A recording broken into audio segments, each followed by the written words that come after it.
मित्रांनो, तुमचं पुन्हा एकदा भयकथा मराठी या यूट्यूब चॅनेलवर स्वागत आहे. आजची कथा सुरू करण्यापूर्वी जर तुम्ही ह्या चॅनेलवर पहिल्यांदाच भेट देत असाल, तर चॅनेलला सबस्क्राईब करायला विसरू नका. धन्यवाद. भली मोठी पोलीस कार त्या बकाल वस्तीत थांबली. चीफ सुप्रिटेंडेंट राऊत खाली उतरले. कोसळत्या पावसात अंगावरचा ओव्हरकोट आणखीनच लपेटून घेत ते चालू लागले. बघ्यांना अडवण्यासाठी बांधलेल्या दोराजवळ एक पोलीस अधिकारी होता. राऊतांना पाहताच त्याने खाडकन सलाम ठोकला. 6 फुटांवरती उंची असलेल्या राऊतांचा देहविस्तार अगडबंब होता. अनेक वर्षे त्यांनी पोलीस खात्यात घालवली होती. ज्योतीनगरच्या बकाल वस्तीत असलेली घरे पाडण्याचे काम चालू होते. बेताचे कंपाऊंड असलेले प्रत्येक घर स्वतंत्र होते. खाली एक खोली, वर एक खोली एवढे छोटे होते. पाडलेल्या घरांच्या रहिवाशांना पुनर्वसन खात्याने नवे आटोपशीर ब्लॉक्स दिले होते. यामुळे कोणाची तक्रार असण्याचं कारणच नव्हतं. गांधी रोडकडे तोंड असलेलं एकच घर त्या भागामध्ये उरलं होतं. तो भाग राऊत साहेबांच्या अखत्यारात येत असल्यामुळे त्यांना त्या जागी हजर राहावं लागलं होतं. ते एकुलतं एक घर आणि त्याचा म्हातारा मालक हेच जमलेल्या बघ्यांच्या आकर्षणाचं केंद्र होतं. त्या छोट्याशा घरात वरच्या खोलीत शेकोटीचा धूर बाहेर जाण्यासाठी चिमणी होती. ती स्पष्ट दिसत होती. विलक्षण कडाक्याच्या थंडीसाठी प्रसिद्ध असलेल्या त्या शहरात जुन्या घरांना भिंतीतील शेकोटी ठेवण्याची पद्धत होती. त्या घराच्या मागील दारी मालकाने पाळलेल्या 4 कोंबड्या आहेत असं राऊतांना कळलं होतं. ती जागा मोकळी होताच तिथं कार पार्क होणार होतं. तसं ते 3 बाजूंनी तयारही झालं होतं. अडचण होती ती फक्त आणि फक्त त्या घराची. त्याचा म्हातारा मालक काही केल्या घर सोडायला तयार नव्हता. अनेकांनी त्याची समजूत देखील काढायची पराकाष्ठा केली होती. नवा सुरेख ब्लॉक तर प्रत्येक जुन्या मालकाला मिळाला होता. तसा तो म्हाताऱ्यालाही मिळणार होताच. पण म्हातारा दादच देत नव्हता. वृत्तपत्रांतून गांधी रोडचा बैरागी अशी त्याच्याबद्दलची छोटी बातमीही प्रसिद्ध झाली होती. अखेर पुनर्वसन खात्याने कोर्टाकडून घर पाडण्याची परवानगी काढली. त्याच कामासाठी खात्याच्या अधिकाऱ्यांसह राऊत साहेब, प्रेस फोटोग्राफर डिसूजा, आरोग्य खात्याचा डॉक्टर अशा व्यक्ती त्या ठिकाणी हजर होत्या. कोर्ट हुकुमाप्रमाणे ठरलेली वेळ होताच एका ऑफिसरने पुढे होऊन घराचं दार जोरात ठोठावलं. उत्तर आलं नाही. त्याने मोठ्याने हाक मारली, जगदाळे, अहो बाळाभाऊ, तुम्ही घरात तरी आहात ना? उत्तर नाही. ऑफिसरने राऊताकडे पाहताच त्यांनी इशारा केला. दाराजवळ जाऊन आत ऐकू जाईल इतक्या मोठ्या आवाजात ऑफिसरने कोर्टाची नोटीस वाचून दाखवली. तरीही काहीच हालचाल नाही. हे पाहून राऊतांनी दरवाजा फोडण्यास अनुमती दिली. समोरच्या बाजूने 2 कामगारांनी जोर लावून दरवाजा फोडला. तो आतल्या बाजूला थोडासाच रेटता आला. याचं कारण असं की घरातलं होतं नव्हतं ते फर्निचर दाराशी रचलेलं होतं.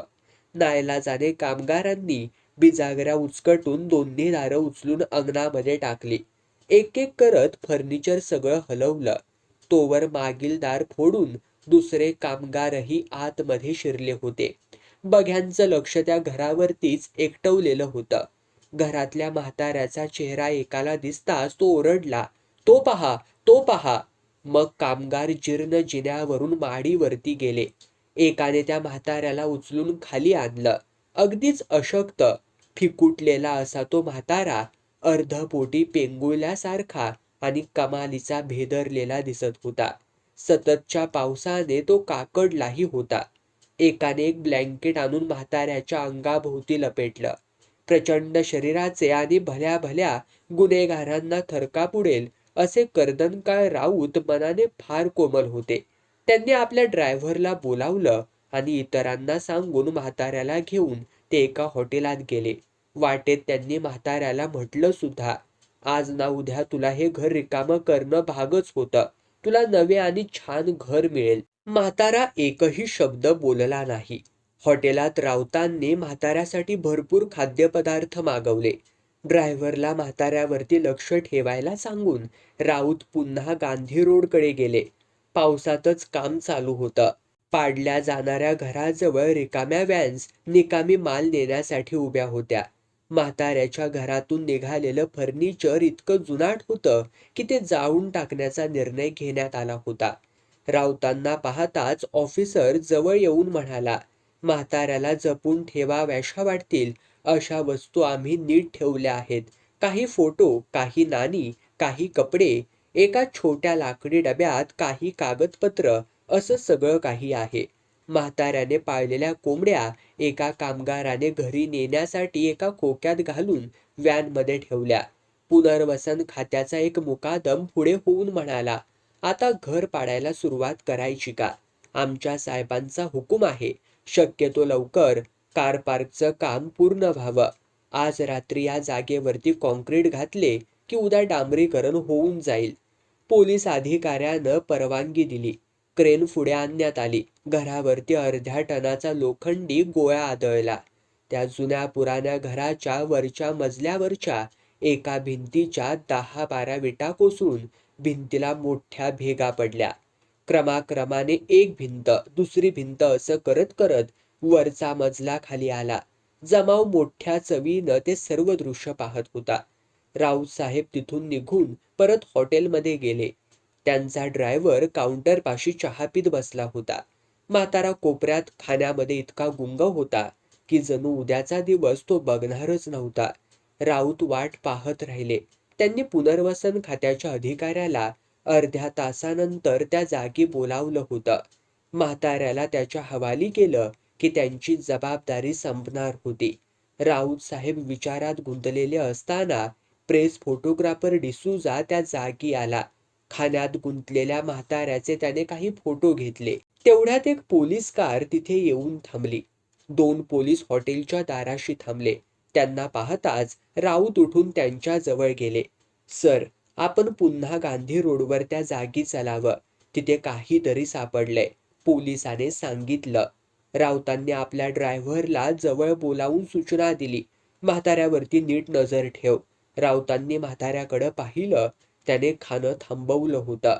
हातातला घास तसाच ठेवून स्थिर नजरेने पुतळ्यासारखा तो युनिफॉर्म मधल्या पोलिसांकडे पाहत होता. राऊत साहेब गांधी रोडवरती गेले. सगळं काम ठप्प झालं होतं. काहीतरी गडबड असल्याचा वास जमावाला लागला होता. बघा बघा, म्हाताऱ्याचा खजिना सापडलाय त्यांना, म्हणूनच तो घर सोडत नव्हता, अशी जमावामध्ये चर्चा एकंदरीत चालली होती. राऊतांनी पाहिलं, पोलीस आणि अधिकारी कोंडाळे करून खाली पाहत होते. फायरप्लेक्स आणि चिमणी असलेल्या पडक्या भिंतीतून वाळून कडक झालेला पण स्पष्टपणे ओळखू येईल असा मानवी पाय बाहेर डोकावत होता. त्या पायाभोवती साडीचे जीर्ण अवशेष होते. घराची आणि फायरप्लेसची भिंत यात फुटभर तरी पोकळी राहील असा मागाहून बांधलेला भिंतीचा भाग होता. भिंतीच्या आकारात समतोल असावा म्हणून दुसऱ्या बाजूलाही तसाच पण भरीव भाग बेमालूमपणे बांधला होता. प्राथमिक चौकशी करून राऊत कामाला लागले. त्यांनी हुकुमांची फैरच झाडली. घटनास्थळी हजर राहण्यासाठी ठसे तज्ञ, फोटोग्राफर, लोकांना अडवण्यासाठी खास आडोसा आणि अनेक पोलीस अशी सोय झाली. राऊतांनी डिटेक्टिव्ह सुप्रिटेंडंटना फोन करून आपल्या कामाची कल्पना दिली. पोलीस चीफ सुप्रिटेंडंट राऊत परत हॉटेलात गेले तेव्हा त्यांचा ड्रायव्हर त्याच जागी बसलेला होता. म्हाताऱ्याचं खाणं अखेर संपलं होतं. त्याच्याजवळ जाऊन फक्त त्यालाच ऐकू जाईल इतक्या हलक्या आवाजात राऊत म्हणाले, बाळाभाऊ, आम्हाला ती सापडली बरं का. म्हातारा नुसताच राऊतांकडे बघत राहिला. त्याला घेऊन ते पोलीस स्टेशनला गेले. म्हाताऱ्याला खून केल्याच्या संशयावरून अटक करून 24 तासांसाठी कोठडीत ठेवण्यात आलं. मग राऊत पुढील कामाला लागले. त्यांनी कॉरोनरला एका मृत्यूची खबर दिली. मार्गला एका वेगळ्या प्रकारच्या शवविच्छेदनाबद्दल कळवलं. पॅथॉलॉजिस्ट डॉक्टरांना फोनवरती गाठलं. घटनास्थळी जाण्यासाठी पोलिसांना हुकूम देऊन राऊतांनी 2-3 इडल्या मागवल्या. दूध आणि इडल्या त्यांनी पोटात ढकलल्या. बरेचसे सव्यापसव्य उरकल्यावरती राऊतांनी म्हाताऱ्याला बोलावून घेतलं आणि सांगितलं, तुझी मर्जी असेल त्याप्रमाणे तू बोल किंवा बोलू नको, पण तू बोलशील त्या सगळ्याची नोंद होईल आणि तो पुरावा मानला जाईल एवढं मात्र लक्षात ठेव. म्हाताऱ्यानं काहीतरी बोलावं, गुन्ह्याची कबुली द्यावी म्हणून राऊतांनी जंगजंग पछाडलं. म्हातारा एक अक्षरही बोलला नाही. त्यांनी जेव्हा फायरप्लेस जवळच्या भिंतीत एका स्त्रीचं शव सापडलंय असं म्हटलं तेव्हा मात्र विलक्षण धक्का बसल्यासारखं म्हाताऱ्यानं चमकून पाहिलं. बस एवढंच. शेवटी वैतागून त्याला परत कोठडीत पाठवून राऊत गांधी रोडवरती गेले. बघ्यांची गर्दी वाढली होती. फायरप्लेस जवळची ती विशिष्ट भिंत कामगार सांभाळून पाडीत होते. हातानेच एक एक वीट काढत होते. राऊत काम पाहत उभे होते. अखेर त्या पोकळीमध्ये शव पूर्णपणे दिसायला लागलं. गर्भाशयात गर्भ ज्या स्थितीत असतो त्या स्थितीत ते शव होतं. पॅथॉलॉजिस्ट बारकाईने पाहत होते. शवाच्या हाताला स्पर्श करत ते म्हणाले, हे शव म्हणजे ममी झाली आहे. सर्व बाजूच्या भिंतींमुळे हवा बंद आणि 2 फुटांवरच्या फायरप्लेसमुळे मिळणारी ऊब यानं शव वाळलं असलं तरी कुजलेलं नाही. शवाला गरम ग्लिसरीनने स्नान घातल्यानंतर विच्छेदन जमेल. याला साधारण 12 तास अवधी द्यायला हवा. शवाच्या गळ्यावरती खून आहे, ती कदाचित फास आवळल्याची असेल. शव मॉर्गमध्ये पाठवलं गेलं. घराच्या पाडलेल्या भागाचे ढिगारे उचलून नेण्याची परवानगी राऊतांनी दिली. जमीन साफ करताना तिथंही काही गडबड नाही ना याची खात्री करून घेण्याबाबत त्यांनी अधिकाऱ्यांना बजावलं. राऊत परत पोलीस स्टेशनला गेले आणि म्हाताऱ्या बाळाभाऊ संबंधातले कागदपत्र, महत्वाच्या वस्तू यांच्याकडे त्यांनी लक्ष पुरवलं. बाळाभाऊचा जन्म दाखला त्यात होता. एक जुना फोटो देखील होता. त्यातील तरुण ब्रिटिश आर्मी युनिफॉर्म मधला बाळाभाऊ हे ओळखू येत होते. त्याच्या शेजारी एक तरुणी होती. फोटो विवाहानंतर काढलेला असणार. फोटोतली तरुणी स्थूल, बुटकी आणि अत्यंत निर्व्याज दिसत होती. बाळाभाऊपेक्षा ती बरीच लहान असणार. बाळाभाऊ सारख्याला ही सुंदर, खाशी, सुबक आणि ठेंगणी बायको तिच्या बापाच्या दारिद्र्यामुळे मिळाली असावी असं राऊतांना वाटून गेलं. छोट्या लाकडी डब्यात काही पदकं आणि पगार पुस्तक होतं. राऊतांनी युद्ध खात्यातील अधिकाऱ्याला फोन करून मदतीची विनंती केली. ती तात्काळ मान्य देखील झाली. राऊतांनी नेमलेल्या डिटेक्टिव्ह कडून त्यांना माहिती कळली. बाळाभाऊ जगदाळेनं 1954 साली ते घर 5,000 रुपयांना विकत घेतलं. आपली पत्नी शेवंती हिच्यासह तो तिथे राहत होता. गेली काही वर्षे तो सरकारी पेन्शनर घेत होता. त्याचा व्यवसाय आधी किराणा दुकानातला नोकर आणि नंतर एके ठिकाणी रात्रपाळीचा राखणदार असा होता. बाळाभाऊ ब्रिटिश आर्मीत होता एवढंच समजलं होतं. दुसऱ्या महायुद्धानंतर त्याचं लग्न झालं असावं असा निष्कर्ष निघाला. युद्ध खात्यातील अधिकारी साळवी तेवढ्यात आले.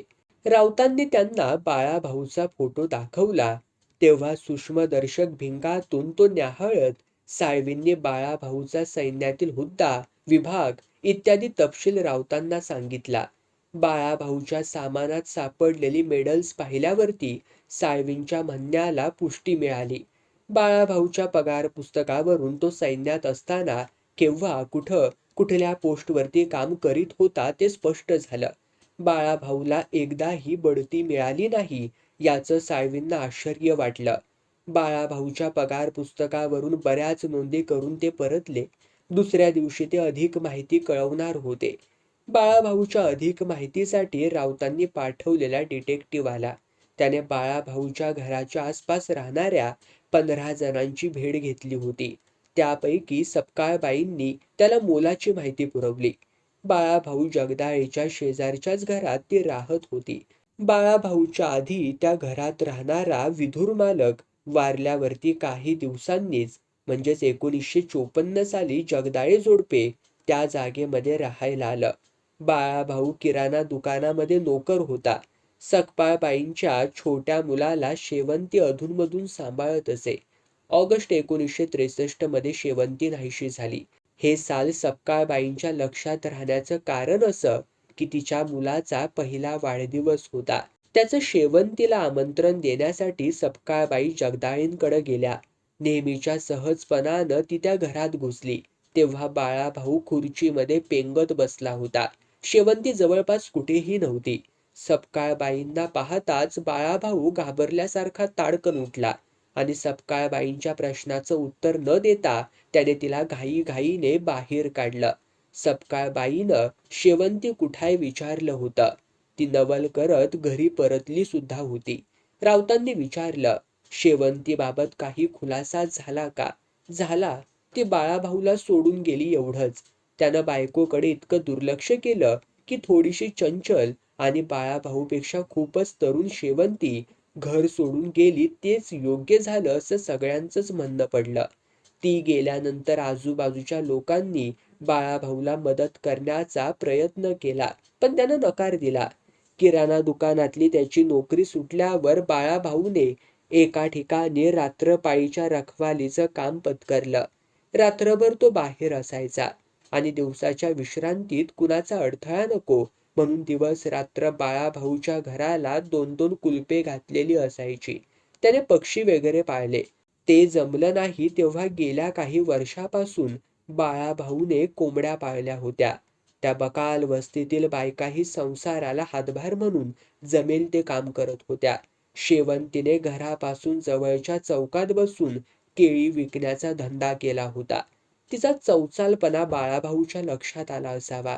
त्याने एक दिवस भर रस्त्यातून शेवंतीला दरादरा ओढत घरी नेलं. त्यानंतर ती कुणालाच दिसली नाही. शेवंतीचं वर्णन असं: उंची 5.25 फूट, स्थूल, कुरळे केस. राऊतांनी पुन्हा बाळाभाऊला बोलावून घेतलं. अनेक प्रश्न केले, पण म्हातारा एक अक्षरही बोलला नाही. 15 वर्ष, ऑगस्ट 63 पासून तू त्या प्रेतासोबत राहतोयस. या वाक्यावर मात्र बाळाभाऊने राऊतांकडे फक्त टक लावून पाहिलं. अखेर राऊतांनी त्याचा नादच सोडला. उठता उठता ते म्हणाले, तू जरी एक अक्षरही बोलला नाहीस तरी तुझी मृतपत्नी शेवंतीकडूनच आम्हाला सगळं समजणार आहे. काय झालं, कसं झालं, केव्हा झालं, का झालं, हे सगळं थोड्या वेळानं पॅथॉलॉजीकडून रिपोर्ट येईल, त्यावरून स्पष्ट होईलच. बाळाभाऊच्या डोळ्यातले भाव नेमके कसे होते याचा राऊतांना काही केल्या उलगडा होत नव्हता. त्याची पुन्हा कोठडीमध्ये रवानगी झाली. राऊतांनी आपल्या ऑफिसातील खुर्चीतच 2-3 तास गाढ झोप घेतली. दाढी, नाश्ता वगैरे उरकून पुन्हा ते कागदपत्रात बुडून गेले. 9:30ला त्यांना घटनास्थळाच्या मुकादमाचा फोन आला. साहेब, घर पाडलं त्या जागी फेन्सिंग घालून कॉन्क्रीट टाकायला सुरुवात करू ना.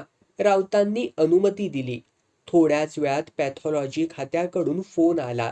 शव सरळ करण्यात यश आलं आहे आणि शव वाळलेलं असलं तरी विच्छेदन व्यवस्थित होईल. दुपारी 2:30 पर्यंत भेटतो.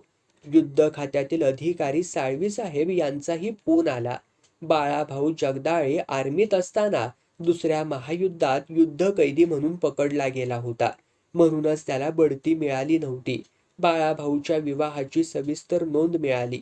बाळाभाऊ 35चा होता तेव्हा त्याची नववधू शेवंती अवघी 17 वर्षांची होती. म्हणजे ती तारुण्याच्या ऐनभरात असताना बाळाभाऊचं उतारवय सुरू झालं होतं. हेच त्या जोडप्यातील बेबनावाचं कारण असावं. बरोबर 2:30ला ठरल्याप्रमाणे पॅथॉलॉजीचे डॉक्टर आले. अंतिम महत्वाची माहिती आणि पुरावा त्यांच्याकडून मिळाला. मृत स्त्रीच्या मस्तकावरती फटका मारून नंतर रुमाल किंवा स्कार्फ गळ्याभोवती आवळून तो खून करण्यात आला होता. डॉक्टरांनी अत्यंत जुना वृत्तपत्राचा तुकडाही सादर केला. मस्तकावरती फटका मारल्यावर त्या जागी रक्त आलं असणार. ते थांबावं म्हणून तो कागदाचा तुकडा त्या जागी दाबला असणार. तो तुकडा खूपच जुना असल्याबद्दल राऊत आणि पॅथॉलॉजीचे डॉक्टर यांचे एकमत झालं. खून कोणत्या साली झाला असावा याचा मात्र तर्क चालू होता. वृत्तपत्राचा तुकडा 1943 सालचा होता. राऊत म्हणाले, ते वृत्तपत्र बाळाभाऊच्या टेबलावर झाकलेलं असं वर्षानुवर्ष पडलेलं दिसतंय, म्हणूनच त्यावरती 1943 साल आहे. मग खूनही त्याच आसपास म्हणजे 1941 ते 45च्या दरम्यानचा आहे हे मात्र नक्की. या पॅथॉलॉजी डॉक्टरांच्या शब्दांनी राऊत सर्द झाले. अहो, पण शेवंती 1963 पर्यंत निश्चित जिवंत होती. हे पहा राऊत साहेब, तुम्ही माझ्याकडे ममी झालेला जो मृतदेह पाठवलात ना, त्याबद्दल मी बोलतोय. तो 41 ते 45 याच काळातला आहे. अहो पण डॉक्टर साहेब, बाळाभाऊ जगदाळे राहायलाच मुळी 54 साली आला त्या घरात बायकोसह. शेवंती त्याआधी मरेलच हो कशी, ते मला काही माहिती नाही. मृत स्त्रीचे केस, नख आणि इतर भाग तपासल्यावरती मी हा निष्कर्ष काढला आहे. इतक्या जुन्या देहाबाबत थोडाफार फरक पडू शकतो, पण 20 वर्षांचा नक्कीच नाही, हे मात्र नक्की. अचंबित राऊत साहेब बोलले, ठीक आहे, ती स्त्री 5.25 फूट उंच. छे छे, ही स्त्री 5 फूट 10-11 इंच उंच होती. काळे कुरळे केस, मुळीच नाही. पिकू लागलेले विरळ आणि अगदीच सरळ केस अजूनही डोक्यावरती आहेतच. वय 35 नाही, 50च्या वरती. तिला 2 मुलं झालीत, एक ऑपरेशनही. राऊत साहेब चांगलेच गडबडून गेले होते. म्हणजे ही ती नव्हे. या सगळ्याचा असा अर्थ होता की 1945 मध्ये बाळाभाऊ जगदाळे त्या घरात शेवंतीसह राहायला आला. तेव्हा आधीच ते प्रेत त्या भिंतीमध्ये गाडलेलं होतं. ते आता स्पष्ट झालंच आहे. पॅथॉलॉजी डॉक्टरांनी समारोप केला. बाळाभाऊसाठी राऊतांनी जो डिटेक्टिव्ह नेमला होता, त्याच्याजवळ त्यांनी बाळाभाऊच्या आधी त्या जागी कोण राहत होता त्याची चौकशी केली. त्याने मी ती माहिती मिळवली नाही सर, असं म्हणत दिलगिरी दर्शवली. 2 तासांनंतर बाळाभाऊला सोडून देण्यात आलं. त्याला मागच्या दाराने बाहेर जायला सांगितलं होतं. पुनर्वसन खात्याकडून मिळणाऱ्या नव्या ब्लॉकचा पत्ता खिशात ठेवून बाळाभाऊ गांधी रोडवरती घटनास्थळी गेला. त्याचं घर भुईसपाट होऊन त्या जागी कॉन्क्रीट टाकण्यात आलं होतं. मुकादम कामगारांसह कामात गढला गेला होता. बाळाभाऊचं जुनं फर्निचर आणि टाकाऊ सामान जळत होतं. बाळाभाऊ त्या जागेभोवतीच्या फेन्सिंग जवळच उभा राहिला. त्याच्याकडे कोणाचंच लक्ष गेलं नाही. मुकादम पाहणी करू लागला. एका कोपऱ्याजवळ थांबून तो खाली पाहत ओरडला, हे काय? हा 6x2चा पट्टा जुनाच दिसतोय, फोडला का नाही? साहेब, त्या जागी म्हाताऱ्याचं कोंबड्यांचं घर होतं. ते काम इतकं पक्का आहे की फुटताच फुटेना. त्याच्यावरती नवं कॉन्क्रीट घातलं तसं तेवढाच भाग उंच होईल म्हणून ते तसंच ठेवलंय. मुकादमाने स्वतःच ते कॉन्क्रीट उखडायचा प्रयत्न केला, पण ते खरोखरच फार फार कडक होतं. तेव्हा त्याने ते तसंच ठेवायला परवानगी दिली. त्यानंतर लगोलग त्या भागाचं डांबरीकरण सुरू झालं. पाहता पाहता काम संपलं. कामगार परतू लागले. हे सारं पाहणारा बाळाभाऊही निशब्द चालू लागला आणि प्रथमच त्याच्या चेहऱ्यावरती खरं हसू उमटलं. ते हास्य होतं समाधानाचं आणि सुटकेचंही.